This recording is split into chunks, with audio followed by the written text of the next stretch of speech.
être maintenant le moment d'une nouvelle chronique. Ça s'appelle Le temps d'une capsule. Et je vais inviter M. Antoine Godin à nous rejoindre pour cette nouvelle l'applaudissement, chronique.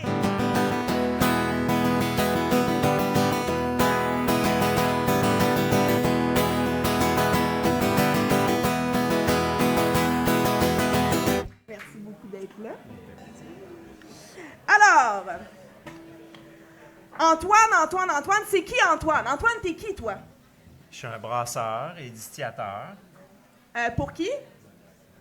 La terre à boire. Ah oui, hein, je m'en doutais. Oui, c'est ça, j'aurais dû regarder. En fait, on se connaît, je travaille avec lui, mais tu sais, je fais ça pour le bien de l'émission. Merci.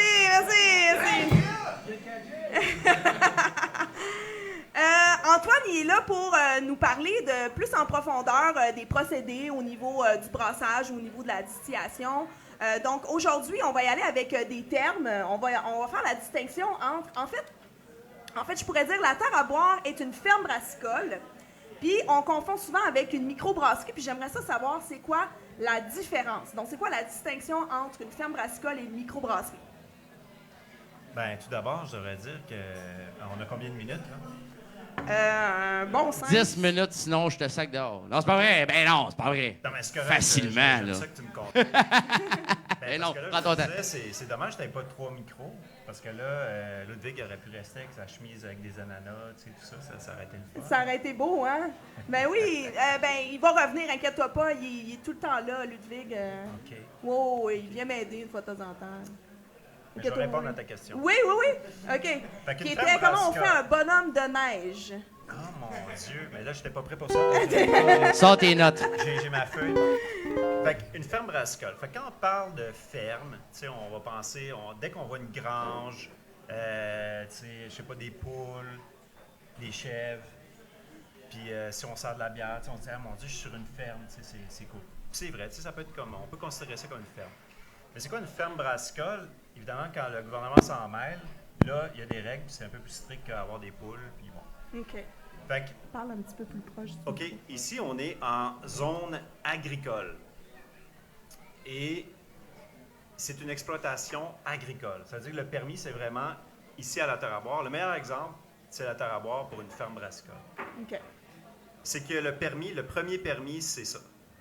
Ensuite, vu qu'on développe nos grains nous-mêmes, on a une grande culture ici. Ça veut dire il y a soya, maïs et les céréales, par exemple, comme le seigle, l'avoine. Sarrasin, on n'a pas fait tant, un petit peu d'épaule, mais c'est beaucoup l'orge, évidemment, l'avoine. Donc ça s'appelle les grandes cultures. Ça, c'est le permis du gouvernement. Puis, ici, à la terre à boire, la famille Oligny a demandé, bon, est-ce qu'on peut brasser? Oui. C'est comme une sorte de privilège. Ça veut dire, c'est d'abord agricole, puis ensuite, ils ont le droit de transformer leurs grains. OK. Parce que c'est leur matière première. C'est ça, c'est leur matière première. Ensuite, ben, tu sais, c'est comme toutes les zones, résidentielles, commerciales, industrielles. C'est pas super rigide, tu sais, comme, je sais pas, moi, mes voisins, je suis dans le résidentiel, mais ils ont une petite compagnie, tu sais. Puis la ville le tolère, tu sais, bon. Fait que ici, c'est la même chose. Après, si on voulait étendre, par exemple, avoir un gros restaurant, tout ça, tu sais, à chaque fois, les autorités, on va dire, vont vérifier, tu sais, est-ce que ça a rapport, est-ce qu'il y a les permis pour ça, tout ça. Oui. Fait que la brasserie vient en second. En second. OK. C'est d'abord agricole. D'abord puis après, agricole, puis ensuite brassicole. brassicole. C'est ça. Puis ici, on a une terrasse, fait qu'on a un certain droit, nombre de places, puis de servir la bière, mais c'est vraiment, le brassicole vient en deuxième. OK.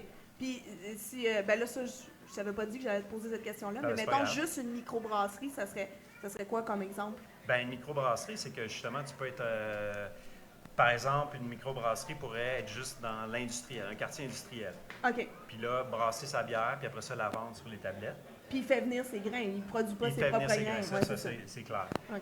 Après ça, ben, c'est ça qui n'est pas clair, c'est que si quelqu'un a une terre agricole, tu sais, il peut avoir un flou. Est-ce que tu fais ta bière vraiment 100% avec tes grains, 5%, 10%, 95%, tu sais, tu peux probablement jouer après ça avec ça, là. OK. Puis aussi, ben, c'est que c'est pas parce que tu as une terre agricole, tu sais, la brasserie pourrait être au centre-ville de Saint-Jean. Mais ça serait nos OK. grains. Mais est-ce que là, on s'appellerait une ferme brassicole? Probablement pas, tu sais, parce que ça aurait de l'air fou d'être au centre-ville, mais ça pourrait être 100% nos grains. Puis au lieu d'avoir fait un pub Un ici, lieu on l'aurait ici, fait... le lieu où est-ce qu'on vend la bière en tant que ça. telle, ça serait ailleurs. C'est ça. OK. Donc, il faut absolument que... Aimes ça, la bière, toi? Donc, ici, c'est Ferme Brassicole parce qu'on vend sur place. Bien, le brassicole, le parti brassicole. brassicole, c'est parce qu'on vend sur place, vraiment. C'est la même adresse, c'est le même... C'est quelle sorte... C'est quoi le permis en tant que tel qu'on a ici? C'est un permis industriel? Industriel, oui. Mais là, ça touche un peu à la distillerie. C'est qu'au Québec, il y a une drôle de loi, d'ailleurs, c'est sorti dans les médias dernièrement. Il y a comme une loi comme si il y avait une protection du grain, c'est-à-dire la grande culture, dès que tu es dans l'orge, le blé, tout ça, tu es obligé d'être industriel. OK. Tu ne peux pas être artisanal. Ceux qui sont artisanales dans la distillerie, là, c'est ceux qui ont des vignobles, puis ont la sériculture, tout ça. Eux ont le droit d'être artisanal, mais tu n'as pas le droit d'être artisanal dans la distillerie quand tu as de la grande culture, c'est-à-dire quand tu es l'orge ou le blé.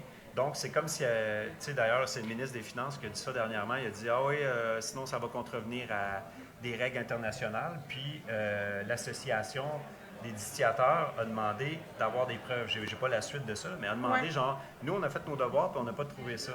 En tout cas, fait que ça reste comme ça. Fait qu'on a le permis industriel. OK. Puis, côté brasserie, on a fait la même chose, on a pris industriel aussi. Industriel aussi. Mais côté brasserie, c'est juste que tu as quelques avantages de plus côté distribution, par exemple. OK. Puis qu'est-ce qui est préférable, tu sais, entre artisanal et industriel? Est-ce que la plupart des microbrasseries, c'est des permis artisanaux? Bien, je te dirais, ça, je ne sais pas, j'ai pas les statistiques, mais la grande différence, c'est que quand tu as industriel, tu peux comme avoir un représentant, être dans un entrepôt. Fait que, tu sais, c'est clair que dès que tu es une grosse brasserie et que tu veux être dans les épiceries puis partout, tu vas prendre industriel. OK. Si tu veux vendre plus sur place, que tu es vraiment comme ici, probablement, ça aurait pu être artisanal. OK. C'est que si, par exemple, donner un exemple, si tu es artisanal, il faut que toi-même, en tant que brasseur, tu aies livré ta bière. Ça donne une idée. OK, tu peux pas avoir un distributeur. C'est ça. OK.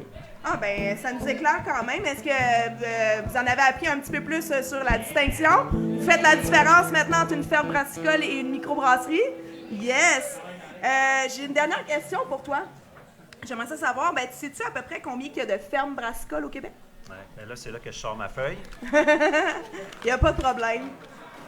Ben, il y avait des données intéressantes que j'ai trouvées. Par exemple, en 2021, je sors un petit peu du sujet, mais c'est comme 50 fermes produisaient de l'orge brassicole selon les producteurs de grains du Québec. OK. Fait que ça donne une idée. 50 fermes. 50. OK? Sur tout le Québec? Ouais. Selon le ministère de l'Agriculture, des Pêcheries et de l'Alimentation du Québec, 41 producteurs cultivaient le houblon. Fait que, tu sais, on est à peu près dans le 50 ou 40. Pour donner une idée, après ça, qui part de là puis va être brassicole, Ouais. on n'est pas 10. Vous êtes même pas 10. Non.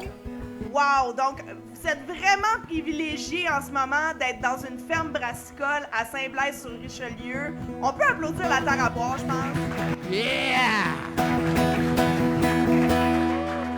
Juste un petit teaser pour le prochain podcast, là, pour la prochaine chronique. Là, en plus, là, ça se réduit encore plus si on parle de biologique. Ah, ça, c'est clair.